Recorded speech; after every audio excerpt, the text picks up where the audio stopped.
주 예수 그리스도의 은혜와 하나님의 사랑과 성령의 크신 능력이 여러분과 여러분 가정에 늘 충만하시기를 기원합니다.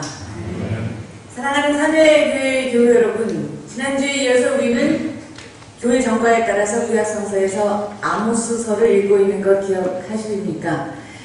아모스는 이스라엘이 다윗과 솔로몬으로 이어졌던 찬란했던 그런 왕조가 끝나가고 난 뒤 남과 북으로 갈라졌을 그런 시기에 그 국력이 굉장히 약화됐던 때에 활동했던 예언자였습니다.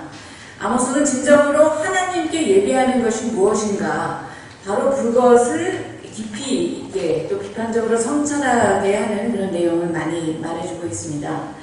기원전 8세기, 지금으로부터 거슬러 올라가면 약 2800여 년 전에 그때 쓰여진 이야기임에도 불구하고 마치 아모스는 21세기에 우리나라 한복판에 살았던 그런 인물처럼 거짓된 신앙생활, 또 민부 간의 격차 문제, 허례허식으로 가득 찬 당시의 상황 속에서 하나님의 정의를 찾아야 된다라는 것을 강하게 역설하고 있습니다. 청각적인 효과만 기대하는 것이 아니라 시각적으로도 하나님의 심판을 벗어날 수 없다라고 하는 것을 여름 과일의 환상으로 보여주고 있습니다. 히브리어로 여름 과일이라고 하는 말은 카이츠입니다. 그리고 종말, 끝을 뜻하는 그런 히브리어는 캣츠입니다. 히브리어를 모른다 하더라도 카이츠와 캣츠, 여러분 들으시면 굉장히 유사하다 그렇게 느끼시지 않습니까? 그런데 이 단어는 의미에서도 서로 연관이 됩니다. 여름 과일이라는 것은 너무나 무르익어서 그래서 더 이상 먹을 수 없는 이스라엘의 죄가 무르익을 대로 익었다라는 것을 상징합니다.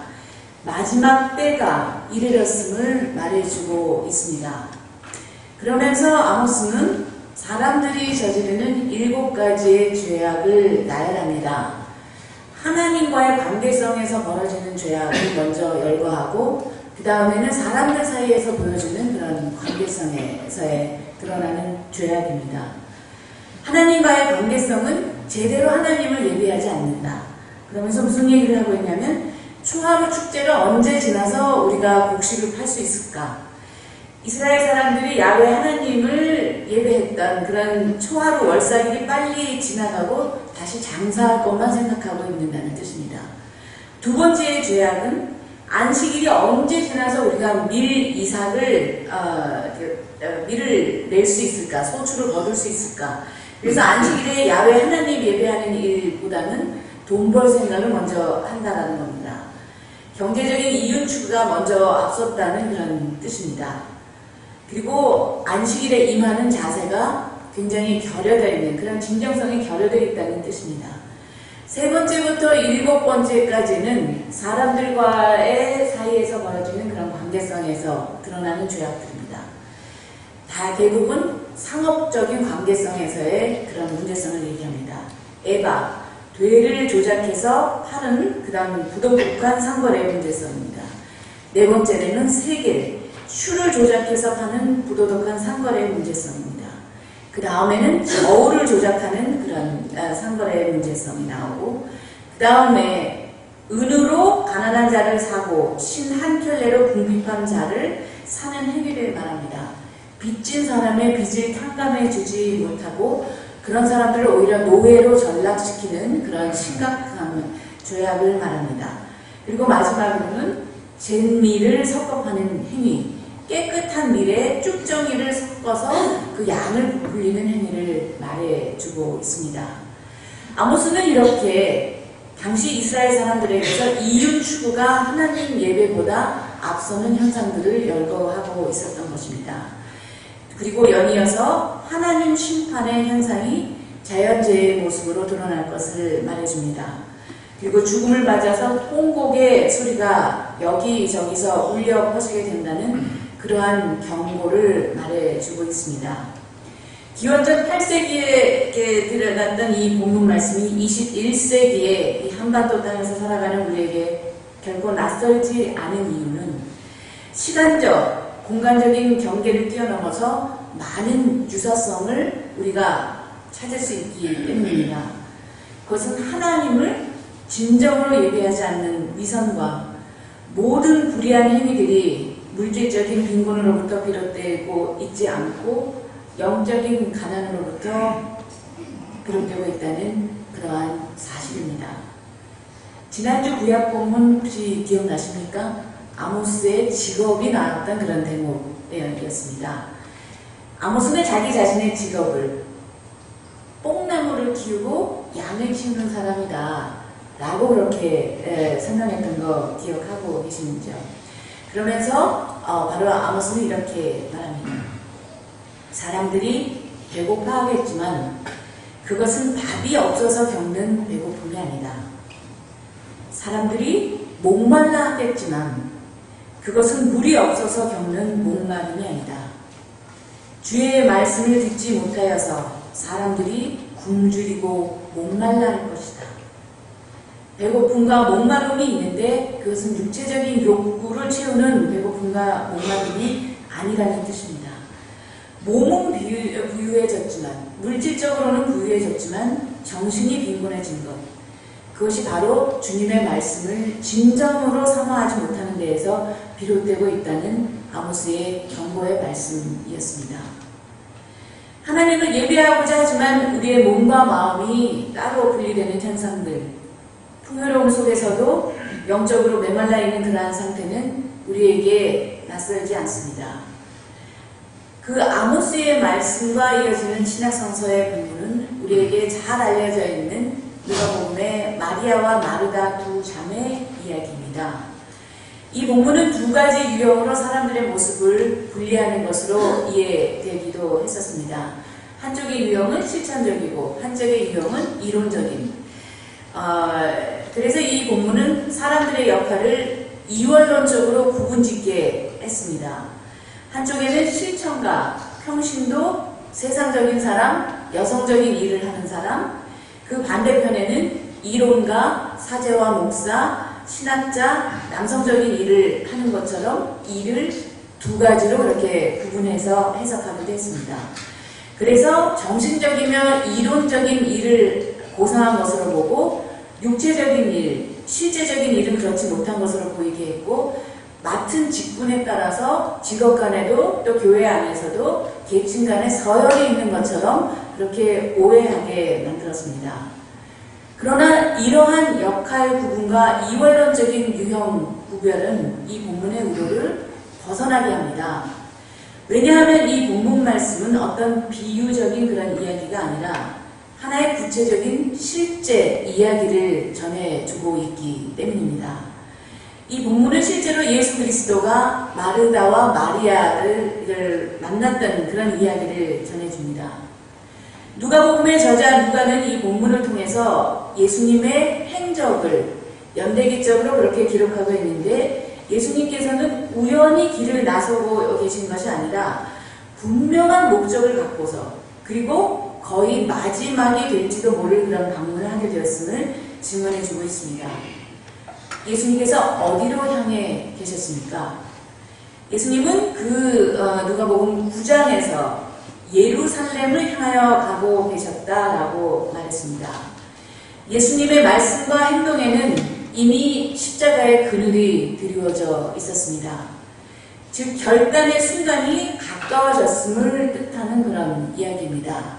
시간이 얼마 남지 않았다는 그런 이야기와 맞물리기도 합니다. 그래서 긴장감이 감돌고 있는 그런 시기입니다. 예수님에게나 또 예수님으로부터 말씀을 전해 듣는 사람에게나 마지막 순간이 이제 임했던 것입니다. 바로 이러한 상황의 긴박성 가운데에서 마리아와 마르다의 이야기가 전개되고 있었습니다. 예수님의 방문을 맞아 두 자매는 서로 다른 모습으로 대응합니다. 마르다는 여기에서 매우 활동적인 모습으로 등장합니다. 지방 살림을 씩씩하게 잘 처리합니다. 마르다는 손님을 무척 귀하게 맞아들였고 정성스럽게 그렇게 대접하고자 했습니다. 물론 예수님도 그 점을 높이 평가합니다. 그러나 문제는 그것이 아니었습니다. 집안일을 부지런하고 열심히 잘 처리한 것이 문제가 아니라 무엇을 우선시하고 있는가, 바로 그 점에 주목해 보아야 할 것입니다.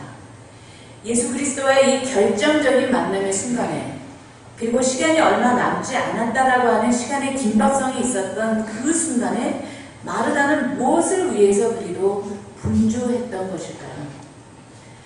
분주함을 뜻하는 히라버 페리스파오는 사방에서 끌어당긴다라는 그런 의미를 지니고 있습니다. 분산됐다라는 그런 이야기죠. 예수님을 실제로 대면하고 말씀을 들을 수 있는 기회가 또 있을 수 있었던 그런 상황이 아니었습니다. 그럼에도 불구하고 마르다는 이런 이외의 유일회적인 가치를 결코 깨닫지 못하고 있었던 것입니다. 마리아는 마르다와 달랐습니다. 마리아를 두고서 집안일을 멀리 하는, 그래서 뺀질뺀질하게 일을 회피하려는 그런 유형이다. 그리고 명상만 즐기는 유형이라고 성서는 말하고 있지 않습니다. 단지 예수를 대하는 마리아의 태도가 달랐습니다. 예수님을 만나는 순간 마리아는 다른 모든 일을 접어두고 다른 일을 다 그냥 두고 가능한 한 예수님 가까이에서 그분의 입에서 나오는 말씀만을 들으려고, 경청하려고 모든 우선순위를, 그 궁극적 관심을 거기에 두고 있었다는 뜻입니다. 그와 같은 마리아의 태도는 매우 진취적인 것이기도 했습니다. 마리아는 그 시대의 관습을 떠난 행동을 하고 있었기도 했습니다. 왜냐하면 당시 관습으로는 주님의 곁에는 주로 남자들만이 모여들어서 율법을 논하고 토론하고 있었기 때문이었습니다. 꼭 필요한 한 가지 것, 바로 이것이 이 본문의 핵심입니다. 여러분들에게 지금 꼭 필요한 한 가지 것, 그거 하나만 뽑으라고 한다면, 그리고 여러분들의 궁극적인 관심이 무엇이냐, 이런 질문을 하게 된다면 어떻게 또 무엇이라고 대답하시겠습니까? 우리 각자의 대답은 다양할 것입니다. 마리아 마르다의 이야기가 말하는 그 핵심은, 그런데 그 본문 이전에 나왔던 지난주의 본문하고도 연결이 됩니다. 예수님께서 율법 교사와 나누던 그런 대화에서 여기에서 영생을 얻으려면 어떻게 하면 됩니까? 바로 여기에서 하나님 사랑과 이웃 사랑이라고 하는 두 가지 계명의 말씀을 전해주고 있었던 것입니다. 율법 교사의 입을 통해서 그 답을 대신해서 들으신 예수께서는 그 답이 옳다라고 그렇게 긍정해 주십니다. 바로 이 착한 사마리아인의 비유로서 이 말의 뜻이 무엇인지를 또 알기 쉽게 풀어주었습니다. 영원한 삶을 위해서 우리는 하나님과 이웃을 사랑해야 한다는 것입니다. 하나님을 사랑해야 된다. 이웃을 사랑해야 된다. 이것은 기독교에서 이야기하고 있는 가장 핵심적인 계명이고 너무나 당연한 것입니다. 그런데 바로 이 말씀 안에 기독교의 모든 사상이 가장 집약되어 있다라고도 볼 수 있습니다. 이 황금률 계명에 이어서 바로 마르다와 마리아의 본문 이야기가 등장하고 있었던 것입니다. 이 두 자매와의 만남의 이야기에서의 핵심은 우리가 먹고 살기 위해서 수많은 염려를 하고 살아가지만 우리의 궁극적인 관심은 먹고 사는 그 문제만이 아니라 하나님을 진정으로 궁극적인 관심으로 두고 살아야 한다. 바로 그 말씀을 전하고 있는 것입니다. 꼭 필요한 한 가지 것, 바로 그 자체가 하나님이어야 된다라는 것을 강조하고 있습니다. 보리떡과 물고기를 챙겨서라도 그 말씀을 들었던 사람들의 허기진 배를 채워주고자 했던 그 예수께서 사람들의 먹고 사는 문제를 아무것도 아닌 것처럼 그렇게 보지는 않았을 것입니다. 그 문제의 심각성도 다 알고 계십니다. 그러나 바로 거기에만 우리의 궁극적인 관심이 있게 되는 것을 염려하시면서 이것이 꼭 필요한 한 가지 것이 무엇인가를 우리가 항상 기억하고 항상 거기에 우선순위를 둬야 된다라는 것을 말하고 있는 것입니다. 마리아는 이 말씀을 마음속에 간직했습니다. 그 때문에 마리아는 예수님으로부터 칭찬받게 됩니다. 마리아는 좋은 몫을 택하였다. 이것을 빼앗아 갈 수 없다. 좋은 몫이라고 표현된 이 말씀이 바로 가장 핵심적인 것입니다. 이것은 이스라엘로부터 이미 아모스의 예언의 핵심이었으면서 사도들의 신앙으로 이어져서 교회의 역사를 통하여서 이제 한반도에 살아가고 있는 21세기의 우리들에게도 이어져 오고 있는 신앙적인, 가장 신앙인들에게 요청되는 가장 핵심적인 내용입니다. 이러한 유산, 약속의 말씀, 하나님의 계명의 말씀이 꼭 필요한 한 가지일 것이 됩니다. 이것을 향하여 우리는 우리의 마음, 목숨, 힘, 뜻을 모아가야 할 것입니다. 집안일로 분주한 마르다에게 예수님은 말씀하십니다. 너는 많은 일로 염려하면서 들떠있다. 그러나 필요한 일은 하나뿐이다. 이 말씀은 우리에게로 향하져 있는 그런 말씀이기도 합니다. 많은 일로 염려, 걱정하는 것, 이것이 우리의 존재의 모습 아닌가요? 바로 우리의 교회가, 우리의 사회가 살아가고 있는 모습 아닐까요? 이러한 염려가 꼭 나쁜 것만은 아닙니다. 이러한 염려를 통해서 우리는 많은 일을 이루어왔고 성취해 왔습니다. 그러나 우리는 오히려 그러한 분주함, 사방으로 흘려다니는 그러한 가운데에서 진짜 중요한 본질은, 진짜 중요한 핵심은 놓치고 있는 것이 아닌가 하는 것입니다. 하나님 사랑, 하나님을 향한 예배가 우리의 궁극적인 관심이어야 할 것입니다. 그러나 하나님을 예배하는 것은 일요일에 이 장소에서만 이루어지고 끝나는 것이 아니라는 사실입니다. 평일에 이웃을 향한 정의로움으로 그 예배가 이어져야 할 것이라는 뜻입니다. 우리가 살아가는 데 필요한 수많은 관계성 속에서 어떻게 우리가 그 공의로움을 실천하며 살아갈 수 있는지가 관건일 것입니다. 우리 삶의 교회 공동체는 아모스가 비판하는 대로 초하루 축제가 언제 지나서 우리가 곡식을 팔 수 있을까? 안식일이 언제 지나서 우리가 밀을 낼 수 있을까? 되를 조작하고 추를 조작하며 저울을 조작하거나 가난한 이들을 착취하거나 깨끗한 밀에 쭉정이를 섞어 부풀리는 그러한 삶의 자리에, 그러한 일터에 서지 않게 되시기를 바라는 마음 간절합니다. 그래서 우리의 일터가 곧 하나님을 예배하는 자리로 이어지길 간절히 바랍니다. 예수 그리스도의 십자가의 고난이 우리를 날마다 우리의 이 예배 처소뿐만이 아니라 우리의 상터에서, 일터에서 우리를 하나님과 직접 연결시켜 주기 때문입니다. 바울은 골로새에 있는 교회에 보내는 말씀에서 하나님께서는 우리 모두가 그리스도 안에 머물러서 충만함에 이르기를 기뻐하신다고 하셨습니다. 그리스도의 고난이 우리 모두의 구원을 이루는데 결코 부족하지 않습니다. 예수 그리스도께서 십자가의 피로 평화를 이루셨습니다. 그리스도로 말미암아서 만물, 나만이 아니라 우리만이 아니라 만물이라고 골로새서는 강조합니다. 곧 땅에 있는 것들이나 하늘에 있는 것들이나 모두 기쁘게 그리스도와 화해시키셨습니다. 지금은 하나님께서 그분의 육신의 몸으로 우리들과 화해하셔서 우리 모두를 거룩하고 흠이 없고 책망할 것이 없는 사람으로 하나님 앞에 내세워주시려고 하십니다. 그분은 나뿐 아니라 우리를 감싸고 있는 온 피조물을 향해서 그 고난을 감당하셨고 이제 그 모든 피조물이 우리의 이웃입니다. 우리가 살아가는 모든 관계성 속에서 하나님만이 우리의 궁극적인 관심이며 바로 그 하나님을 향한 사랑을 구체적으로 날마다 드러내며 살아가는 삶의 교우 여러분 되시기를 바라는 마음 간절합니다. 함께 묵상 기도하시겠습니다.